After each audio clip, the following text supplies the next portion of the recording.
city of Encinitas discussing traffic safety tonight. The action advocates are hoping to see. Working for you today, I checked back in at the Coco's Bakery on College Ave to see if there's any plans to fix this eyesore. And plans are in the works here at Parkway Plaza. Working for you, we can confirm permits have been filed and a few new stores are set to open here in El Cajon. We're at the third annual Working for Kids Giveathon, where you can call, text, donate your money to raise money for a resident canine therapy program at Rady Children's Hospital. Good evening and thank you for joining us. I'm Carlo Cicchetto. I'm Marcella Lee. Right now, we are raising money to help Rady Children's Hospital start a professional canine therapy program. This program will pair child care specialists with highly trained therapy dogs that work together as an integral part of a child's overall treatment plan. This hour, donations of up to $10,000 will be matched by Bob Rocky and Russ Thompson. News 8's Abby Black is standing by to tell us all of the ways that people can help. Abby?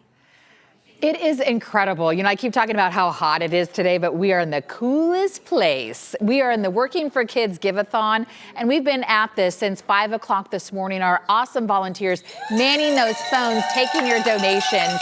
But we are in that final stretch, and during this hour, we are going to raise $10,000. That is the match right now from Bob Rocky and Paul Mollison right there. We're going to reach the $10,000 match. That means when you look at this dog bone wall right here, we have Thomas D. He donated $100. That's really $200. You have Tony B. Oh my goodness, you go. Oh, $500 donation. That is $1,000. Make it happen, people. Tracy A. She donated $50. That's $100. So when you're matching these donations, oh, one other thing I can't forget about. When you see this orange bone, that means Candace B. She has committed to donating $19 a month for the rest of the year. So when you make those donations, you're committing to helping this program sustain throughout the year as well, because you have helped launch the Resident Canine Therapy Program, bring in canine healing. When we're talking about Paws with Purpose, they're the ones that'll be incorporated into a child's treatment plan. Say they're scared to go into surgery. Well, they can get that dog up on the gurney with them and go into the surgical room. Imagine what that can do for a child and their treatment. So all you have to do is call our lines. Let's light up these phones right here. Make it happen. You call 1-800-258-0007. Hey, make it even easier. You can just pick up your phone and text DOG to 34984. We're in that $10,000 matching hour, donating $100. That means $200. Let's do it. Thanks so much. I love hearing the phone rings, and we have so many generous viewers who are today. It's some of them calling in for you. I know you enjoyed that. All right, yes. We'll check back in with you, and let's get those matching donations popping in, folks. Thanks, Abby. We'll see you in a bit. Now to our top story of the day. Dangerous heat is settling in all across the county, and that is making today another weather impact alert day. This is a live look out east where some areas saw triple-digit temperatures, and the heat isn't going anywhere anytime soon. For more on how it may impact you, we're going to turn now to Chief Meteorologist Carlene Chavis with the first look at what you can expect.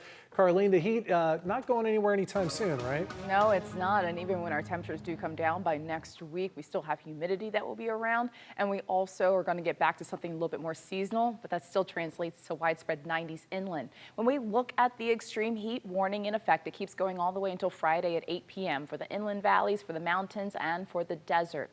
We also have added to that, you have the heat advisory closer towards the coast. So near and along the coast, you have those temperatures that will be in the 80s, even some spots into the 90s, and that's going to take us all the way until Friday as well, and that'll be at 8 p.m. So let's go ahead and take a look at highs for tomorrow. 86 degrees for Coronado, 101 for Santee, as well as for El Cajon, 94 degrees for Mira Mesa. You're looking at those 80s right along the North County coastline for tomorrow, 100 degrees for Escondido, 103 tomorrow for Ramona, widespread 90s that you are seeing across inland North County, and you also see that extending in towards the mountains. 95 degrees for Julian for tomorrow, 98 degrees for Alpine, and 1-teens back in the desert.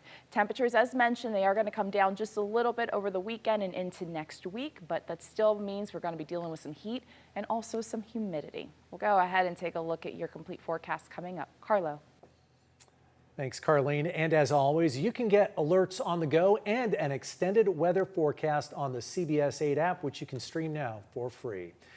Free parking at City of San Diego beaches is one step closer to being locked in for good. A city council committee unanimously approved an ordinance today that keeps beach and Mission Bay parking free in perpetuity for San Diego residents.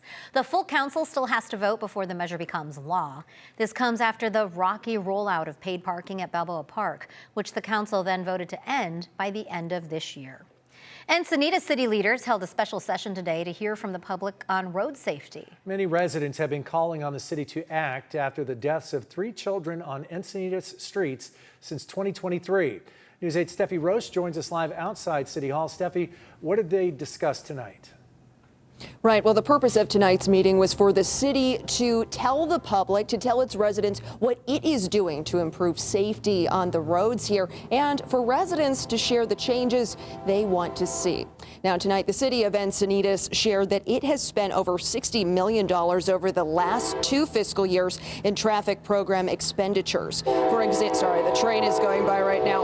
For example, in fiscal year 2025 through 2026, the city added 2 new traffic enforcement sheriff deputies. But Safe Streets Encinitas, a group that formed after the death of 12-year-old Emery Shalakian in April 2025, has been calling for a number of road changes, including the installation of red light traffic cameras. Shalakian and 17-year-old Serafina Rose Fadic, who was hit and killed by a car while crossing El Camino del Norte in July, are just some of the Encinitans killed on city streets. The organization argues the city needs to be doing a lot more. I think the number one thing that we really are hoping for is to be heard. We have met with city staff, city council members, we have worked with professionals, and it doesn't seem to, it seems to be laying on deaf ears. The city plans to hold a public meeting on September 9th to discuss and explore adding red light traffic cameras to some major intersections. And I'm going to have more on this story, and you'll hear from the mayor tonight at 9 and 11. For now, reporting live from Encinitas, I'm Steffi Roche, News 8. Thank you, Steffi. The parent company of Instagram and Facebook is settling with dozens of states, including California, over claims it misled the public about how its platforms can harm children's mental health. Now, Meta is not admitting to any wrongdoing, but it did agree to pay $17 billion. It will also add stronger child safety measures on accounts for users under the age of 18, including a 2-hour daily limit, overnight restrictions, and non-essential notifications during school hours. But experts warn that parents need to pay close attention to what their kids are doing online. There are other things out there, and we know that the landscape of technology and social media and AI is going to continue to change, and we're going to have to continue to adapt. Changes to Instagram and Facebook are expected to be rolled out in the next few months, pending the court's approval of the agreement. A former Coco's restaurant in College Grove has been sitting empty for years now and had become an eyesore in the community. Tonight, we are seeing changes with a fence now up around the property, so we wanted to know what that means for the future of the property. News 8's Alex Cheney is working for you tonight. He checked with local leaders to find out and joins us live now with an update on what's going on. Alex? Well, I was originally out here back in June, and so now there is a fence up around the property. So you might be thinking, okay, some construction is going to be happening soon. Well, that's not quite the case. I reached out to the city of San Diego today for next steps on this site, and they said as of right now, there's no clear plan.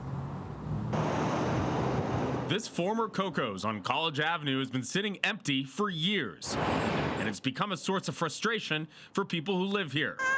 News 8 first reported on the property back in November of 2023 when 3 cats had to be rescued from inside the building. Then, this past June, I came out here and found a man sleeping under the awning, windows open, and trash scattered around the property. But I don't know why. Resident Jan Davis told me then she was concerned people were getting inside the building and wanted to see something done. Just seeing something like this sitting here is just a waste of time and money and potential.